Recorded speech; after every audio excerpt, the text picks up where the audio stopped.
G'day, Luke here from Cotton Tree Meats.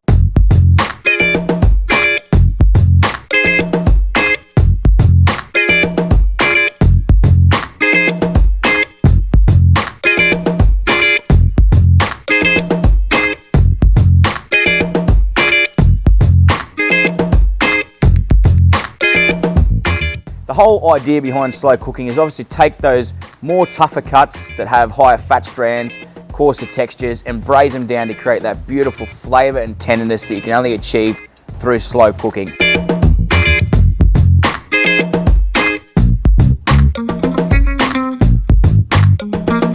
So when we talk low and slow cooking, it can be broken down into a few categories. So you have your smoking, which is generally done in an offset smoker, a Weber kettle, you've got upright water smokers is another popular one. And then you step into your slow cooker, which is probably the most popular. Very, very popular in the family household. You know, mum and dad leave for work in the morning, throw some meat in the slow cooker, come home, it's done.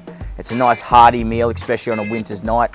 The next method is braising, very similar to slow cooking, but it's generally done in the oven, sort of around that 140 to 160 degrees.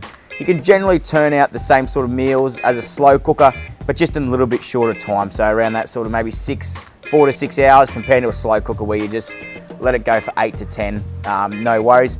Both reach that beautiful depth of flavour, which is really second to none. The fourth one, which is probably the least common out of them all, is sous videing, which is done in a water bath. So generally your water bath sits at around that, depending on what protein you're cooking. If you're cooking a lamb backstrap, you'd sit at around that sort of 65 degrees and give it a couple of hours just so it cooks that meat almost from the inside out, so you get that perfect pinkness.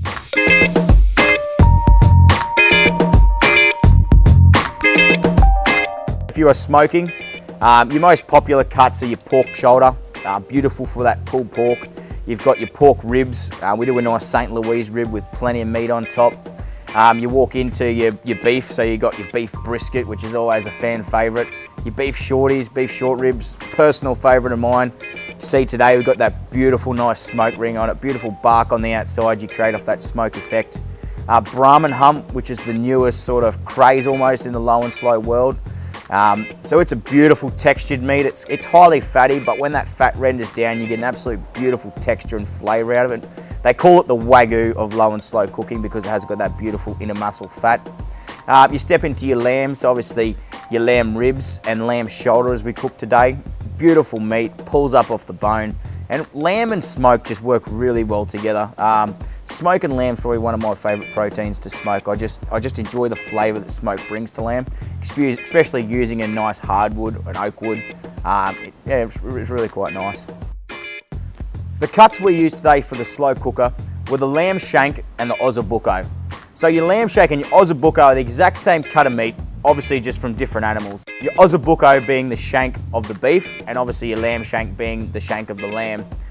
So the reason obviously we cut the ossobuco is it's quite a bigger shape, but both meats braise down beautifully because they tend to hold that lovely shape. So if you want to give low and slow cooking a go, make sure you pop in store and have a chat to the boys. We've got a beautiful selection of low and slow meats, everything from lamb shanks for the slow cooker through to some beautiful beef briskets to chuck on the smoker. So come in store, spend $50 or more on any low and slow products between now and the 26th of August for your chance to win a Hark Tri-Fire offset smoker valued at $850.